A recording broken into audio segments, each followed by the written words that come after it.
நல்ல கதை அப்படின்னு ஒரு ட்ரெண்ட் இருந்தது. அதை ஃபஸ்ட்டு உடைச்சி பெரிய இது 100 கோடி வந்தது உங்களோட புலிமுருகன் தான்.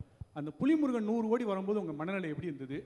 இந்த படத்தோட பட்ஜெட்டே அதோட 2 மடங்கு போல இருக்குது. இது ஒரு 1000 கோடி, இந்த புஷ்பா 2 தாண்டி 1500 கோடியை தாண்டி வருமா? எப்படி ஃபீல் பண்ணுறீங்க?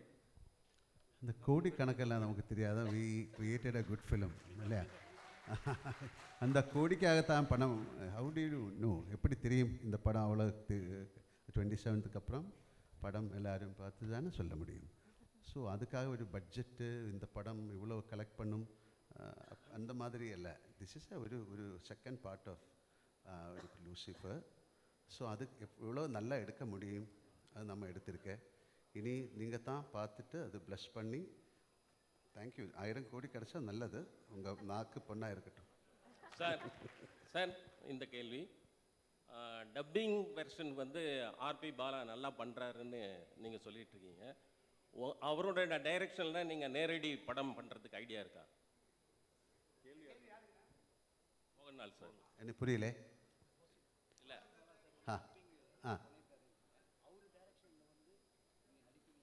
அவர் கூப்பிடல, நான் என்ன பண்ணோம்?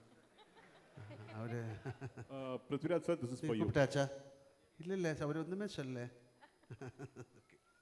Prithviraj sir, right here. Yeah. This is for you. Sir, you had kind of put out a video introducing all the characters for 30 days. And in that, while introducing your character, you said that as a director, this film, the first part was kind of complicated because there were several characters in it. And the second part is going to be even more complicated because more characters are going to come out.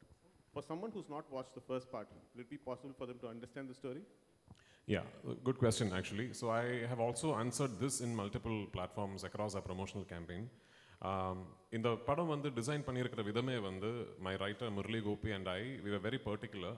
இது ஒரு standalone ஃபில்மாக கூட இது should be able to exist. அதே quality இதோட இந்த ஃப்ரான்ச்சைஸோட third பார்ட்டும் அப்படி தான் பண்ணணுன்னு தான் ஆசையாக இருக்குது. So for the question that you ask me, ஆமாம், ஃபர்ஸ்ட் பார்ட் பார்க்கலனா கூட you will completely understand the plot, story, narrative, everything of second part.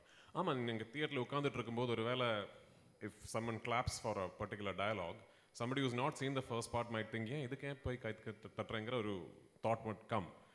Like little recall, throwbacks அப்படியெல்லாம் இருக்கிறது மேலே it's a completely standalone film.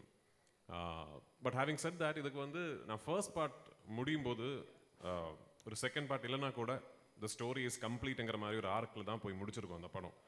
Second பார்ட்டை பொறுத்த வரைக்கும் I have taken a chance as a filmmaker. ஏன்னா second part முடியும் போது இப்போ தேர்ட் பார்ட் பார்த்தா தான் அந்த ஸ்டோரி ஃபுல் ஆகுங்கிற ஒரு பாயிண்டில் தான் இந்த படம் முடிய போகுது. That's the only difference.